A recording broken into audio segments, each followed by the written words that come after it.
পাচারের ব্যবসা, বিয়ে, হানিমুনে শারীরিক অত্যাচারের সিডি, ব্যবসা বিক্রি। আজ বহুদিন পর দিদির বিয়ের ফোল্ডারটা খোলে শুভ। প্রথমেই দিদির হাসি হাসি মুখের বড় করে ক্লোজ আপ। মুখের প্রতিটা অংশে খুশির ছোঁয়া, চোখ দুটোয় লজ্জা মেশানো এক সুন্দর অভিব্যক্তি ফুটে উঠেছে। এখনও শুভমের মনের মধ্যে জ্বলজ্বল করছে দিনটা। দিদির বিয়েটা যে অমন হুট করে হয়ে যাবে কেউ ভাবেনি। আর ওই আনন্দের দিনটাই যে ওদের জীবনটা এভাবে বদলে দেবে তাও বোঝেনি কেউ। পরপর দিদির আইবুড়ো ভাত, অধিবাস, বৃদ্ধির ছবি। এরপর বর এসেছে। মা বরণ করছেন, বর আসনে জিজু, শুভদৃষ্টি মালাবদল, বিয়ের সব দৃশ্য পরপর সাজান। দিদি বিয়ের পর দিরাগমনে এসে নিজের হাতে ফটোগুলো সাজিয়েছিল এই ল্যাপটপে। কি খুশি খুশি লাগছিল দিদিকে সেই দিন। একটা সুন্দর ভাল্লাগার আবেশ সারা গায়ে মেখে রেখেছিল দিদি। একটা মিষ্টি গন্ধ ছড়িয়ে পড়ছিল যেন।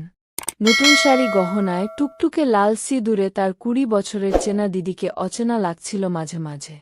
সেদিন বিয়ের সব উপহার দিদির সাথে বসে খুলেছিল শুভ। একদিনের জন্য দিরাগমনে এসে সব আত্মীয়র মাঝে দিদির মুখে শুধু শ্বশুর বাড়ির প্রশংসা আর গল্প। হঠাৎ করে দিদির বিয়েটা হওয়ায় শুভমের মনে যে ভয়টা দানা বেঁধেছিল সেটা সেদিন পালিয়ে গেছিল। জিজুর ছুটি কম, তাই একদিন থেকেই ওরা চলে গেছিল। কত গল্প করেছিল সবাই মিলে। খুব আনন্দে কেটেছিল সন্ধ্যাটা। পরদিন ওদের মধুচন্দ্রিমায় মালদ্বীপ যাওয়ার কথা। ওটাই যে দিদির সাথে কাটানো শেষ সন্ধ্যা হতে চলেছে শুভম জানত না তখন। প্রায় 7 দিন কুর্চির ফোন না পেয়ে প্রথমে ওর শ্বশুর শাশুড়িকে ফোন করেছিল ওর বাবা তরুণ বাবু। নম্বর না লাগায় অবাক হয়েছিল শুভম। বারবার জিজুর নম্বর, দিদির নম্বর ট্রাই করে গেছে। তার সেলফি স্পেশালিস্ট দিদি একটা হানিমুনের ছবিও যখন ফেসবুকে বা হোয়াটসঅ্যাপে দেয়নি তখন সন্দেহটা ভয়ে পরিণত হয়েছিল শুভমে। ভোডাফোনের কাস্টমার কেয়ারে চাকরি করে নীলুর দাদা তাকে জিজুর নম্বর দুটো দিয়ে জানতে পারে ওগুলোর অস্তিত্ব নেই। নম্বর ডিটেলস এবং পেপার সব ভুলভাল। তার চেয়েও বেশি অবাক হয় যে দিদির ফোনটার লাস্ট টাওয়ার লোকেশন দিল্লি, শ্বশুরের আর শাশুড়ির কলকাতা এয়ারপোর্ট। আর কিছু ভাবতে পারছিল না শুভম। বাবাকে নিয়ে ছুটেছিল দিদির শ্বশুর বাড়ি সল্টলেক। জানতে পেরেছিল ওই ফার্নিশড ফ্ল্যাটটা ওরা ভাড়া নিয়েছিল কয়েক মাসের জন্য। 7 দিন আগে ছেড়ে দিয়েছে। থানায় ছুটে গেছিলেন তরুণ বাবু আর শুভম। মামার এক বন্ধু ছিলেন লালবাজারে। তিনি সব শুনে এবং ফোন নম্বর ও ফটো নিয়ে কয়েকদিন সময় চেয়েছিলেন। বাড়ি ফিরে তরুণবাবু মেয়ের ছোটবেলার একটা ল্যামিনেট করা ফটো নিয়ে সোফায় বসেছিলেন সারা রাত।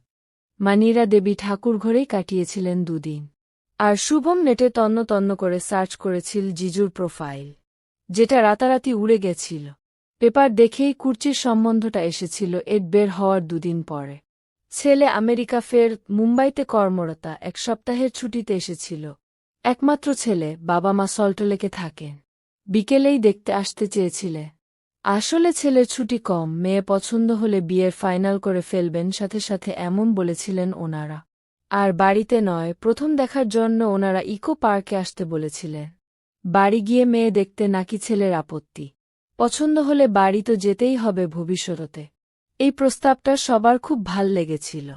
আসলে এটা দেখে আরও অনেকেই ফোন করেছিলেন, তবে সবাই ফোনেই মেয়ের বাবা মা ভাইয়ের খোঁজ নিয়ে মেয়ের বায়োডাটা মেল করতে বলত। আর ফটো চাইত। কেউ কেউ হোয়াটসঅ্যাপে রাশিগণ, বয়স, বাকি সবকিছু ডিটেল চাইত। বাবা মা একটু আলোচনা করে ওনাদের প্রস্তাব মেনে নিয়েছিলেন। দমদম থেকে মেয়েকে নিয়ে বিকেল 5টায় ইকো পার্ক চলে গেছিলেন তরুণ বাবু ও শুভ। নীরা দেবী সেদিনও ঠাকুর ঘরেই পড়েছিলেন। ছকছকে আইটি ইঞ্জিনিয়ার আমনকে সবার খুব পছন্দ হয়েছিল। কুর্চির সাথে পার্কেই একটু আলাদা বসে অনেকক্ষণ গল্প করেছিল ছেলের বাবা বিমান বাবু তরুণ বাবুর বন্ধু হয়ে গেছিলেন কিছুক্ষণের মধ্যেই। ওনারা প্রবাসী বাঙালি। কয়েক মাস হল মাটির টানে কলকাতা ফিরেছেন। আপাতত সল্টলেকে ভাড়া আছেন। নিউটাউনে ফ্ল্যাট দেখছেন। ছেলে বিয়ে করে আপাতত মুম্বাই যাবে বউ নিয়ে, তবে পরে বিদেশ যেতে পারে আবার, এও বলেছিলে। শুভমের আমনকে ভালো লেগেছিল। দিদির সাথে আমনের সবকিছুই ম্যাচ করছিল ঠিকঠাক। ফেভারিট চাইনিজ, বিরিয়ানি না পছন্দ। দুজনের সমুদ্র বেশি ভাল লাগে। আইসক্রিম দুজনেরই হট ফেভারিট। গান শুনতেও দুজনেই ভালোবাসে। হাসি খুশি আমন কিছুক্ষণের মধ্যেই সবার মন জয় করে নিয়েছিল। পরদিন সপরিবারে বাড়িতে এসেছিলেন বিমান বাবু। তরুণ বাবুর হাত দুটো ধরে বলেছিলেন, বহু বছর আমরা কলকাতার বাইরে ছিলাম। এখানে আত্মীয় পরিজন তেমন নেই। আজ থেকে আপনারাই আমাদের পরম আত্মীয়। মেয়েটিকে আমরা নিচ্ছি। ও তো আমনের সাথে বাইরে চলে যাবে।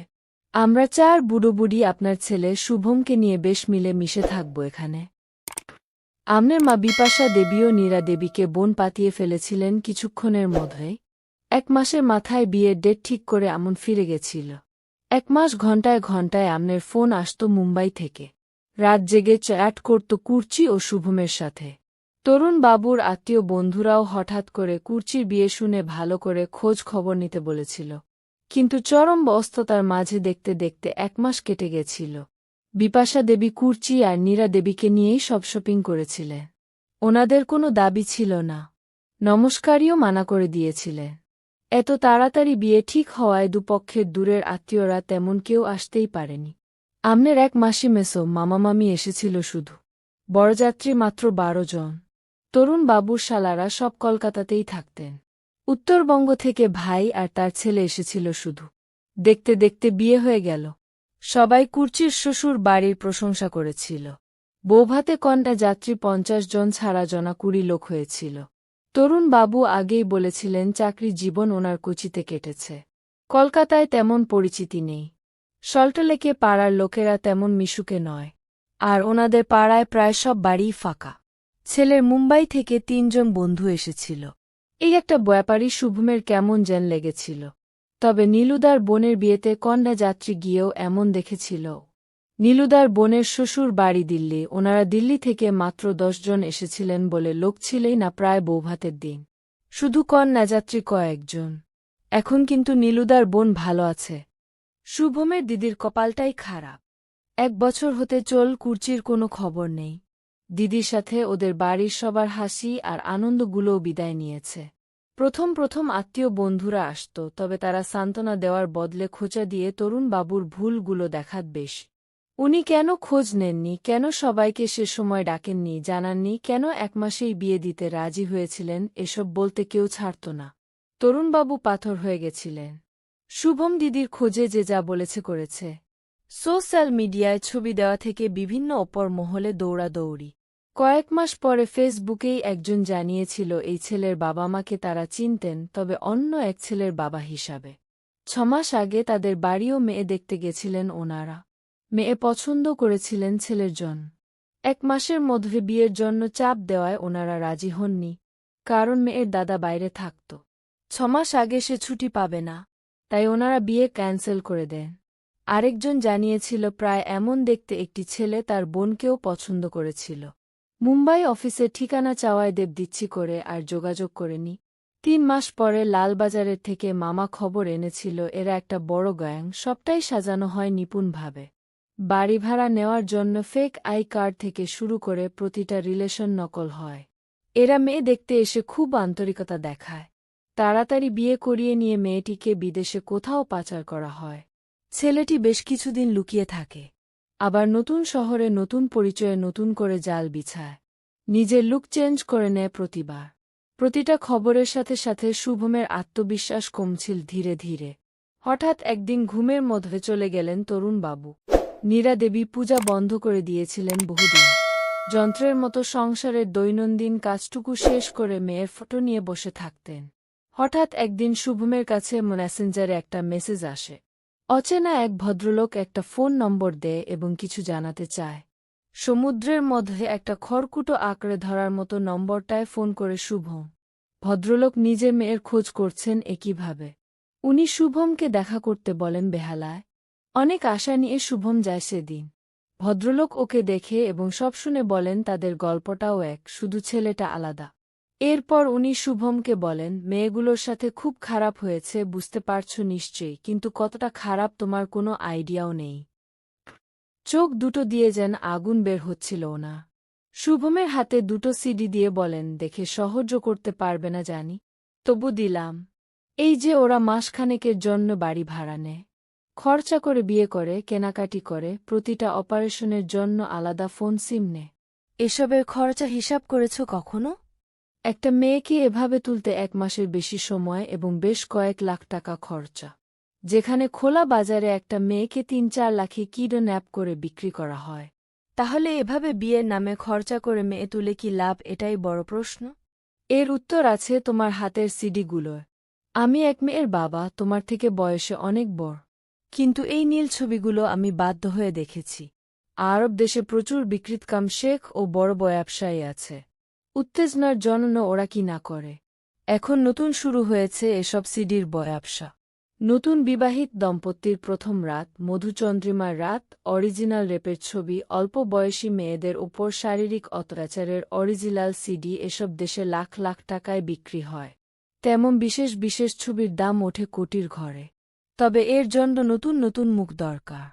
ভালো ঘরের মেয়েদের এভাবে ফাঁসিয়ে এ ব্যবসা ভারত আর বাংলাদেশে চলছে রমরমিয়ে। পুলিশ এদের হাতের মুঠোয়। বড় বড় মন্ত্রীরা এতে জড়িত। একটা মেয়েকে এরা ৬ মাস এভাবে ইউজ করে, তারপর মেয়েগুলো কোনো শেখের হারেমের যৌন দাসীতে পরিণত হয়। এসব খবর মিডিয়াও করতে ভয় পায়। এদের হাত বড্ড লম্বা। লাখ নয়, এসব কোটি কোটি টাকার ব্যবসা। খুব খারাপ লাগছে বলতে, নিজের মেয়ের খোঁজ করতে করতে তোমার দিদির ঘটনা জানতে পারি সোশ্যাল নেটওয়ার্কে। এই ছবির মেয়েটির সাথে তোমার দিদির অসম্ভব মিল, তাই দেখে তোমায় ডাকি। আমার মেয়েরও এই পরিণতি।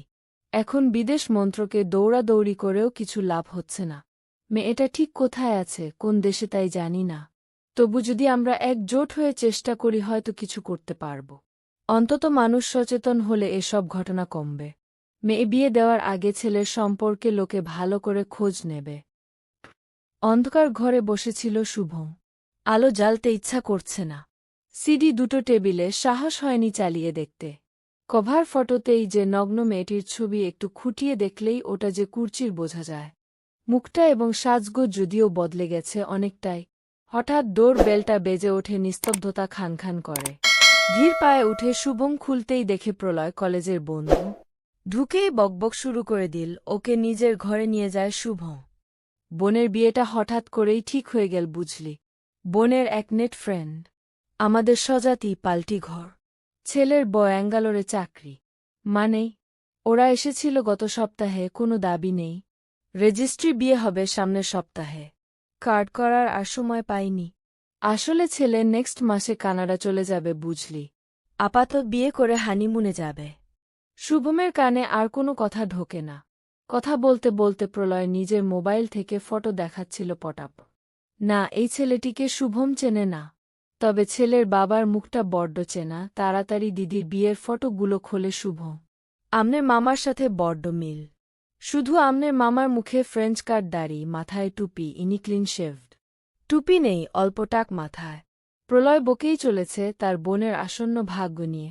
ওদিকে শুভমের হাত ফুটুসপে দুটো ফটোকে একরকম রূপ দিয়ে ফেলেছে প্রায়। কথা বলতে বলতে প্রলয়ের চোখে বিরক্তি ঝরে পড়ে। বলে, কি করছিস এসব? হঠাৎ টেবিলে নীল সিডি দুটোর দিকে চোখ পড়তেই চোখ জ্বলে ওঠে প্রলয়ের। গলার টোন বদলে বলে, গুরু, তোর কাছে পানো। এরস থেকে আমায় বঞ্চিত করিস না ভাই। তোর যে এ গুণ আছে জানতাম না মাইরি। তুই তো বরাবর গুডি বয় রে। সিডির দিকে হাত বাড়াতেই ওর হাতটা খপ করে ধরে শুভ।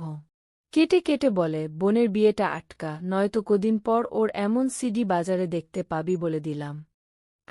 শুভমের গলায় এমন কিছু একটা ছিল। প্রলয় কেঁপে ওঠে। আজ টিভিতে পেপারে একটাই খবর, মেয়ে পাচারের ব্যবসার কয়েকটি চাই হাতে নাতে ধরা পড়েছে। ছেলের সাথে যে ৭ জন আত্মীয় বন্ধু সেজে এসেছিল, সবাই পুলিশের খাতায় মোস্ট ওয়ান্টেড। বিভিন্ন জায়গায় এভাবে ওরা মেয়েদের ফাঁসিয়ে বিয়ে করে পাচার করে দেয় বাইরে। কান টানলে যেমন মাথা আসে, এবার হয়তো একটা বড় গ্যাং ধরা পড়বে। আপাতত ৭ জনকেই লালবাজারে জামাই আদরে রাখা হয়েছে। অন্য রাজ্যেও এদের নামে অনেক মেয়ে পাচারের গল্প আছে। আজ নীরা দেবী সব কাজ ছেড়ে টিভির সামনে বসেছেন বহুদিন পর। বাবার ফটোটাতে মালা পরিয়ে ধূপ জ্বেলে দেয় শুভ। মনে মনে বলে, এ তো সবে শুরু, একদিন দিদিকে ঠিক ফিরিয়ে আনবো বাবা। আর দিদির মতো পরিণতি যাতে আর কারো না হয় সেদিকেও দেখব। তুমি শুধু আশীর্বাদ করো প্রলয়ের বোনের মতো যেন সব বোনেদের বাঁচাতে পারি।